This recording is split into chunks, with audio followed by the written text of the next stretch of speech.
Hello guys, क्या हाल है? कैसे हैं आप लोग? सब ठीक हैं? उम्मीद है आप लोग सब खैरियत से होंगे। आज के इस वीडियो लेक्चर के अंदर हम लोग नोज़ल के न्यूमेरिकल की कंटिन्यूशन करेंगे। पहले वाले लेक्चर के अंदर हम लोग नोज़ल का एक न्यूमेरिकल डिस्कस कर चुके थे, जिसके अंदर हम लोगों ने यूज़ किया था steam. Now we are going to discuss the second question of the nozzle, जिसके अंदर हम लोग डिस्कस करने जा रहे हैं एयर के बारे में, जिसके अंदर हम लोग एयर को एज अ फ्लूइड यूज़ कर रहे हैं। सो यहाँ पर कह रहा है कि सी डी नोज़ल, सबसे पहले सी डी नोज़ल कह दिया तो आप लोग सी डी नोज़ल की डायग्राम बना देंगे और यहाँ पर 3 पॉइंट्स मार्क कर लेंगे। पहला पॉइंट होगा नॉट, दूसरा होगा स्टेरिक और तीसरा होगा 1। ठीक हो गया। इसके बाद कह रहा है air at 7.8 bar in 180 degree centigrade, जो इनिशियल आपको कंडीशन दे दी। क्योंकि याद रखिएगा, एयर जब भी एयर की बात करेगा तो आप टेम्परेचर हमेशा केल्विन में लिखेंगे। ये बात आपको कंबाइंड साइकिल के न्यूमेरिकल्स के अंदर भी बताई गई थी, यहाँ भी बता रहा हूँ कि जब भी एयर का यूज़ करेंगे तो आप हमेशा किस में ले लेंगे? केल्विन में। तो ये आपके पास इनिशियल कंडीशंस गिवन थी, जो कि आप लोगों ने लिख ली। Expand in a CD nozzle into a space 1.03 bar. Expand हो रहा है हमारे पास स्पेस में और आउटलेट कितना दे रहा है हम लोगों को? 1.03 बार दे रहा है, तो ये मैंने लिख लिया। ठीक है। अच्छा, इसके बाद कह रहा है find A asterisk and A naught. A asterisk मालूम करके दे दें और ए वन मालूम करके दे दें। सो यहाँ पर याद रखिएगा, इसमें 0 से लेकर स्टेरिक के दरमियान में ये वाले रिलेशन लगेंगे और 0 से लेकर 1 तक के दरमियान में आइजेंट्रोपिक रिलेशन लगेंगे। ठीक हो गया।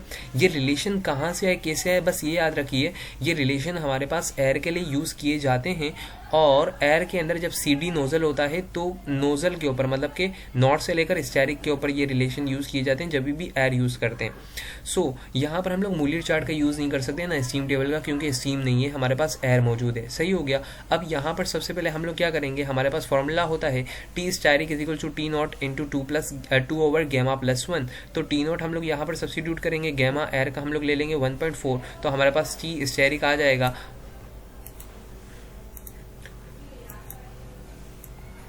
377.5 केल्विन। इसी तरीके से पी स्टेरिक का फॉर्मूला मेरे पास क्या होता है? P naught into 2 over gamma plus 1 की whole power gamma over gamma minus 1। तो ये फॉर्मूला यूज़ करते हुए मैं क्या निकाल लूँगा? पी स्टेरिक निकाल लूँगा। अब क्योंकि यहाँ पर मेरे पास क्या है, एक एयर मौजूद है, तो एयर के ऊपर मैं क्या लगा सकता हूँ? मैं जनरल केस इक्वेशन लगा सकता हूँ, P V is equal to R T, जो कि केमिस्ट्री के अंदर पढ़ाई जाती है, अप्लाइड केमिस्ट्री के अंदर पढ़ के आए होंगे आप लोग।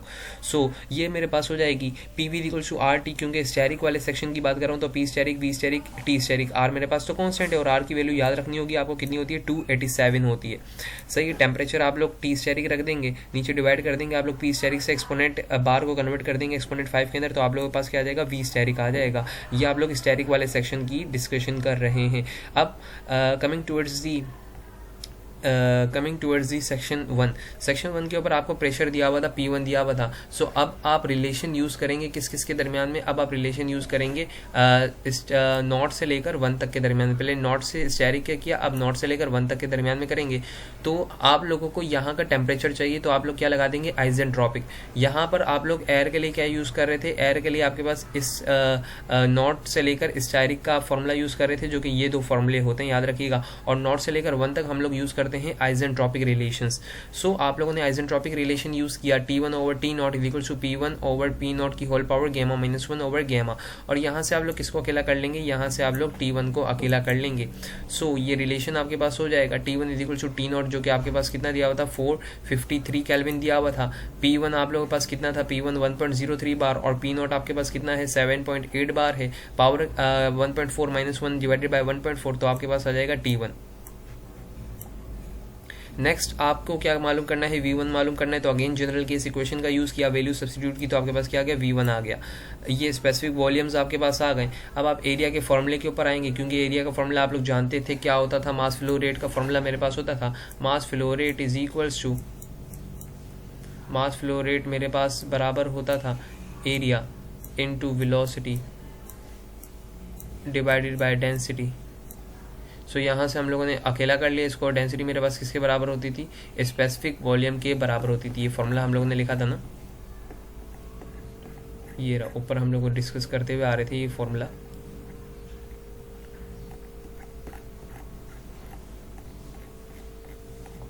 सो वहीं से मास फ्लो रेट के फॉर्मूले से हम लोगों ने एरिया को अकेला किया है। फिर इसके बाद हम लोगों ने क्या किया? रो ए वी था हमारे पास, और स्पेसिफिक वॉल्यूम यहाँ पर आ जाता था, डेंसिटी ऊपर ही आएगी।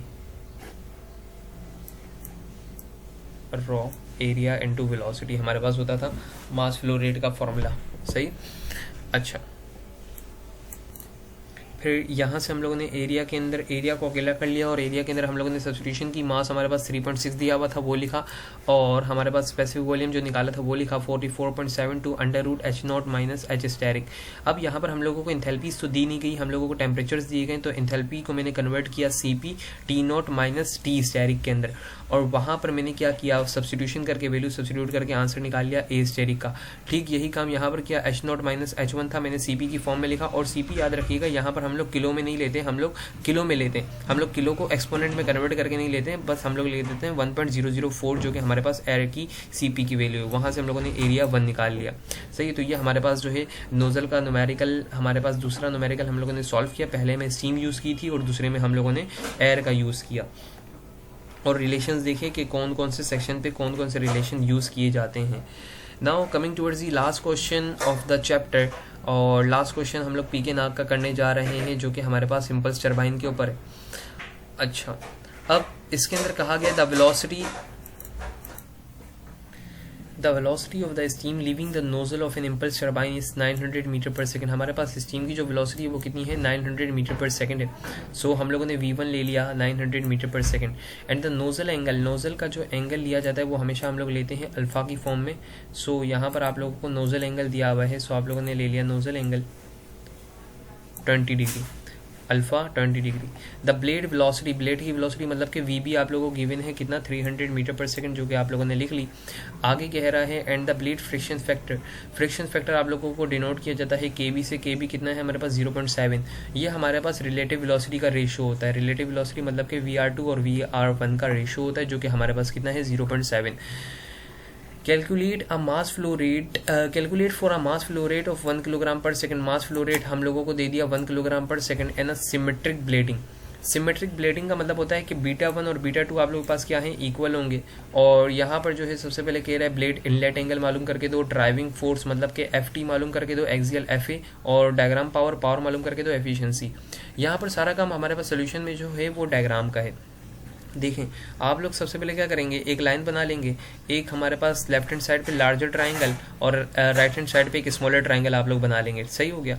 अच्छा, इसके बाद इसकी नेमिंग देख लें। ये वाली वेलोसिटी क्या होगी आपके पास, ये वाली V1 होगी, और इस ट्राइंगल लेफ्ट ट्राइंगल के अपवर्ड वाली वेलोसिटी V1, राइट ट्राइंगल के नीचे वाली जो आपके पास साइड है वो क्या होगी, V2 होगी, और इसके नीचे वाली साइड हो जाएगी रिलेटिव वेलोसिटी नंबर 1, इसके ऊपर वाली साइड आपके पास हो जाएगी रिलेटिव वेलोसिटी 2।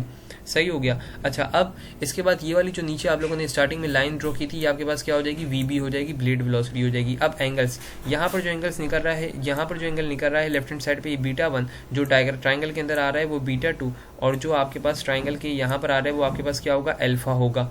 सही हो गया। अब यहाँ पर ये वाली जो पूरी ये वाली साइड है V1 का, जो मेरे पास ये कॉस अल्फा वाला कंपोनेंट है, मेरे पास कहलाता है वर्ल्ड वेलोसिटी नंबर 1। क्या कहलाता है, वर्ल्ड वेलोसिटी नंबर 1। और ये वाली जो मेरे पास साइड है VR2 की कॉस बीटा वाली V2 की मेरे पास जो है ये वाली साइड, ये वाला जो मेरे पास एंगल यहाँ पर जो एंगल बन रहा होगा, इसकी जो मेरे पास नीचे मैं ड्रॉप करूंगा, इसकी प्रोजेक्शन मेरे पास कहलाती है वर्ल्ड वेलोसिटी नंबर 2, और इन दोनों का एडिशन मेरे पास क्या कहलाता है, टोटल वर्ल्ड वेलोसिटी। अब यहाँ पर ये वाली साइड मेरे पास कंप्लीट जो V1 की है मेरे पास कहलाती है VA1, और ये वाली जो कंप्लीट साइड है मेरे पास V2 की, ये कहलाती है VA2, और इन दोनों का जो डिफरेंस है, इन दोनों का जो डिफरेंस मेरे पास है वो क्या कहलाता है, डेल्टा VA कहलाता है। सबसे पहला फॉर्मूला आप लोग लिखेंगे कि भाई VR1 साइन बराबर होता है V1 साइन के।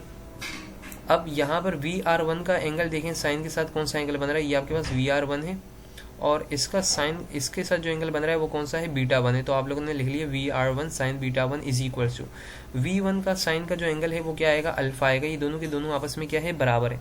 आप लोग डायग्राम के अंदर भी चेक कर लें, ये VR1 का साइन β1 जो लेंगे ये वाला कॉम्पोनेंट होगा, और V1 का साइन अल्फा कॉम्पोनेंट होगा ये वाला। तो दोनों के दोनों आपके पास क्या है, इक्विवेलेंट है। इसको मैंने नाम दे दिया इक्वेशन 1 का।